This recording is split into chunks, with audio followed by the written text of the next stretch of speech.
Well, talk about an ending for a show. We're gonna get right into this. This is my Squid Game Season 3 spoiler warning review. I want to do a spoiler warning one because I don't even know how to talk about this season without spoiling it, if I'm honest. So this is your warning. It's in the title. Before you go anywhere further in this video, spoilers ahead at any given point. So keep watch, and I do highly recommend you watch this season because my goodness, I don't even know where to begin, but I guess we'll go in some chronological sense order. I'm probably gonna go with a lot of pros and cons first, trying to get through some pros. I like how the season kicked off, or picked up immediately where the last season kicked off, which was expected. It's Season 3, although it really feels like a part 2 to Season 2, like Season 2 and 3 really go hand in hand with each other. Picks up right where it lets off, and it actually picks up in a spot I didn't expect. Thought it was gonna pick up where we saw Gi-yoon on the floor being restrained by some guards right after the front man just killed Jung-bae, his friend, and we instead picked up where I really wanted to see this. Everyone knew it too. Everyone had the inkling that the father, player 246, was indeed alive, and he was. We saw the perspective. We all theorized that it was very likely that it was Noel, the guard, the woman guard that went into the games this time, a part of the games, and she shot him in an area where she knew it wasn't going to immediately kill him, but she had to shoot him in that moment so it doesn't raise any suspicions. And I really love how we saw that perspective. It really sets you up on how their dynamic's gonna work. And with Noel and the father, player 246, I like their dynamic throughout the season. I will say another, like I said, this is gonna be full of spoilers. You already warned about this. I was so hoping that at some point that they would like see each other like face to face. Obviously Noel knows what he looks like, but the player 246 does not know what Noel looks like. He never knew it was her. He just saw a guard helping him, and that was all. Which, I get it, but it was kind of disappointing. I really wanted him to find out who she was, because I feel like he definitely deserved to know who helped him out and who basically saved his life. Now, going back to Gi-hoon, this was a version of Gi-hoon that we never saw in Squid Game before. Not in Season 1, definitely not in even Season 2, when he was still suffering from so much trauma from the first games he took part in. And he was so just, I want to say suicidal, like straight up. He had like no reason to live anymore. He just was depressed. He barely spoke, if I'm honest. He went a good long while at the first half of the season without saying words. Like maybe he said like one-off words and that was it.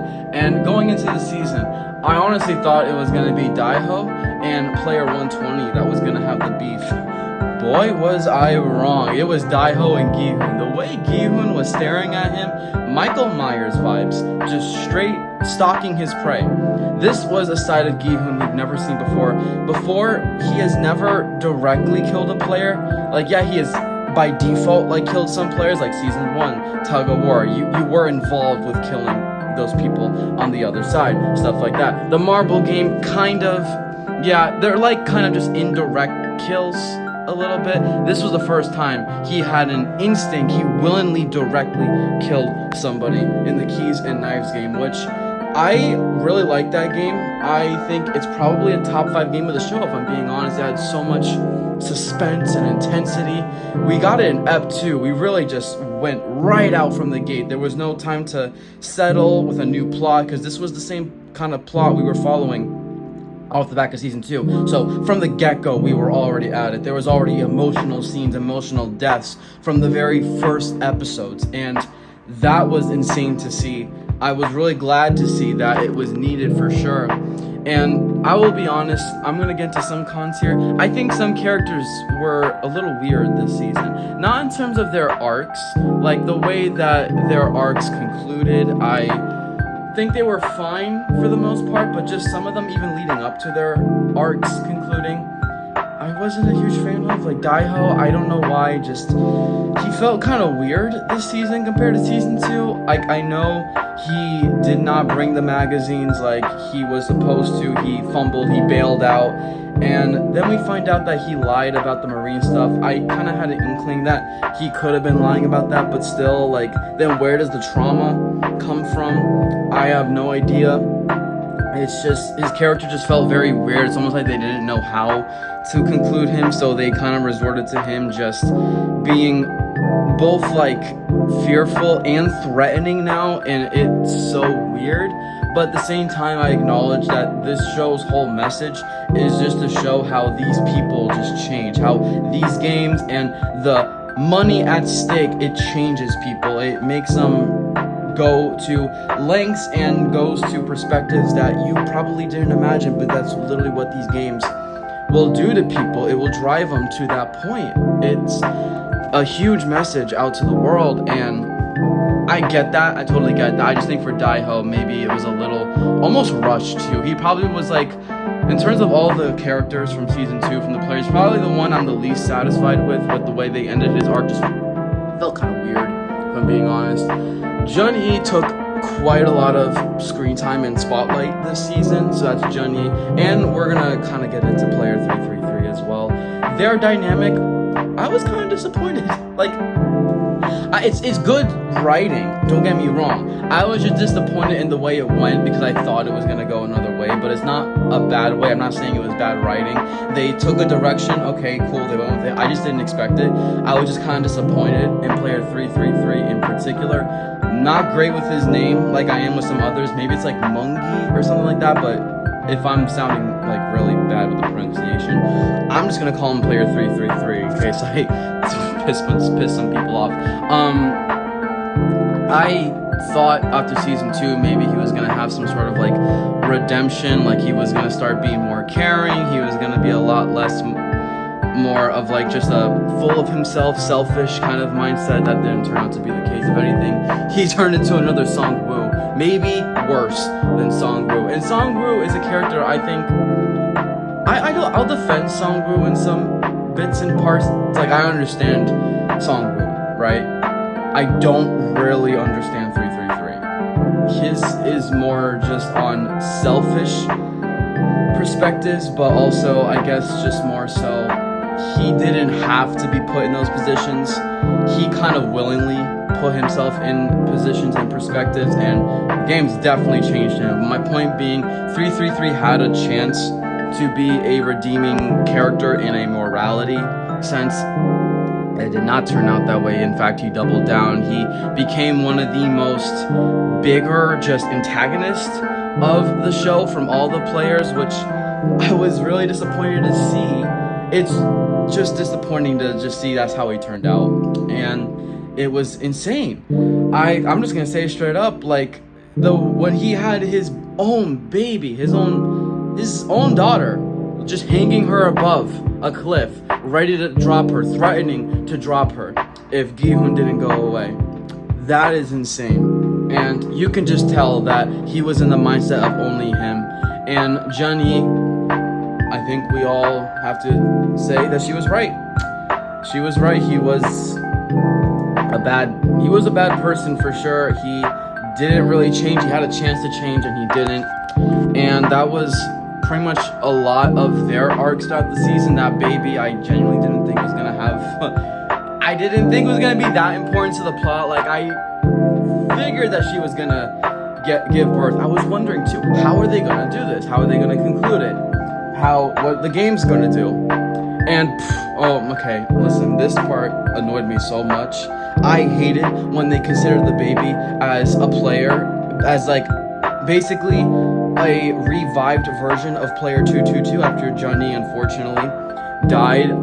She didn't get killed by anybody, but she did sacrifice. I don't want to say sacrifice herself. She didn't sacrifice herself for anybody. She basically killed herself when she jumped off the edge on the jump rope game. That was a very depressing scene. I think might be the saddest death of the show ever since Saibyok back in season 1. But yeah, that baby's whole like involvement in the games, I think was just really just from the game's perspective, like they were really stupid to include the baby as a player. I hated them for that. That was despicable. That actually was just borderline vile. I was so nervous when Gi-hun was carrying the baby on his, like carrying the baby with him as he's going through the jump rope, and I told myself when he got to the other side safe with the baby as well, I just said, this guy's immortal, this guy's invincible.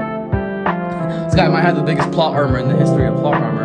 And I'll go to some other topics. I think his name's like Cywok or something like that. It's the best friend of the loan shark that died in season 1.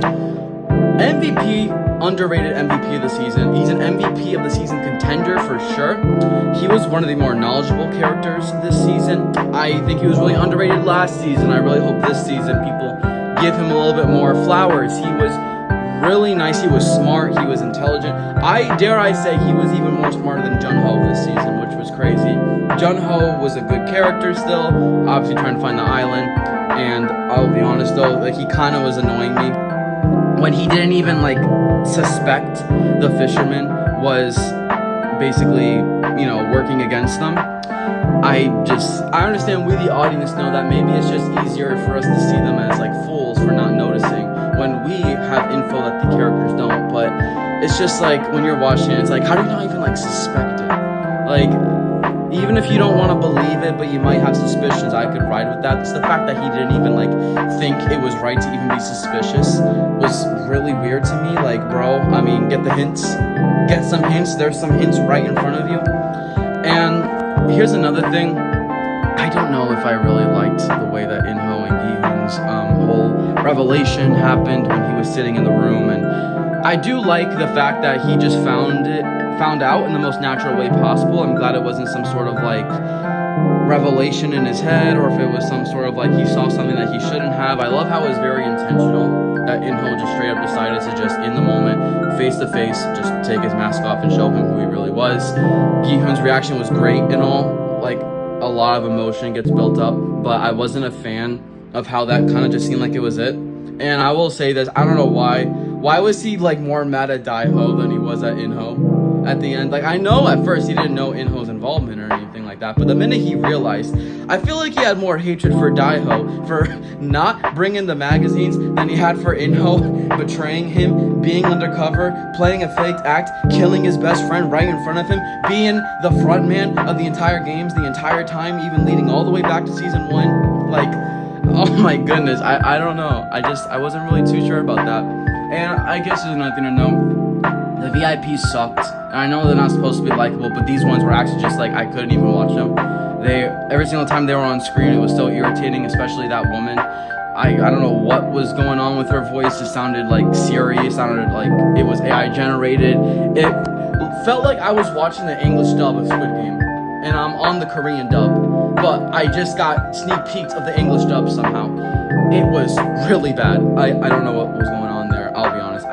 Not even like, I understand like there's meant to be unlikable characters, but I just mean even her voice, I don't even think it was good. And in terms of like, this is like the creators' point of view, my little con, I don't like them. They were really bad. The voices sounded so weird. It sounded like some sort of parody of some sort, some skit that you would see on YouTube. But speaking of Americans, this one myself, I don't know how I feel about like the final ending of the show. Like, I understand the scene. It was the final scene of the show was In-ho, which yes, he survives, and he's all the way in LA in the US because he went to visit Gi-hoon's daughter and gift her his player jersey and the credit card with 45.6 billion won on it. That was such a depressing scene. That actually was really, really depressing and sad. But after that, you see two people, a recruiter, a female recruiter, and some random, I guess, person on the street that obviously looks poor and, not the greatest, playing dashiki. I probably didn't pronounce that right, but the game dashiki, where you throw the cards on the floor and try and flip the other, like what the salesman was doing when he was recruiting players.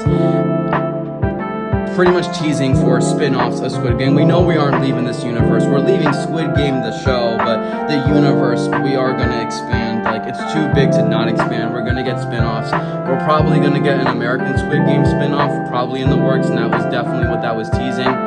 Gi-hoon's final arc, I'll be honest, I didn't know how to process it at first, but overall, I think it was a good arc. It was a good arc. I am pretty satisfied with this conclusion. I think he is the single most saddest death in this show. And not many shows have the guts to kill off the main character, and they did that. And I didn't know how to feel about it at first, but I think after I processed it, I think it was actually a good ending for Gideon. I really do, and it was by far the saddest moment of the show.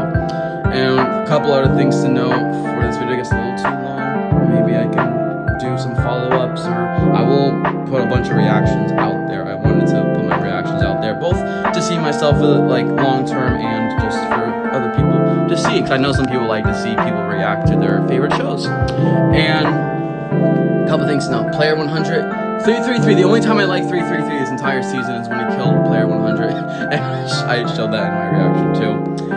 Let's see. Inho didn't ever turn good. He's a piece of shit. And I feel like people are just going to defend him because of his looks. But Inho had a chance to be a little bit more humanized off of season 2. But yeah, didn't happen. It was nice though that he gave the money to Gi-hoon's daughter. I'll give him that. But like, it just didn't turn out the way maybe some people hope. But that's the nature of Squid Game. It's the message it's trying to send. So that's just a quick, just raw review. That's like all the thoughts I can get out. Player 120, badass. So sad that she died so early in episode 2. The mom killing her son was insane. Killing herself, hanging herself. I understand it, but wow, that was depressing to see. And I did like Min Soo. It's like a little kind of like ruthless arc. Like he's not taking no bullshit anymore. He did, of course, resort to the pills that Thanos had. But oh, and one last thing before I end off. Saibyok got a cameo in a vision. It was amazing. I was so glad to see her back on my screen. Like we got to see her one last time.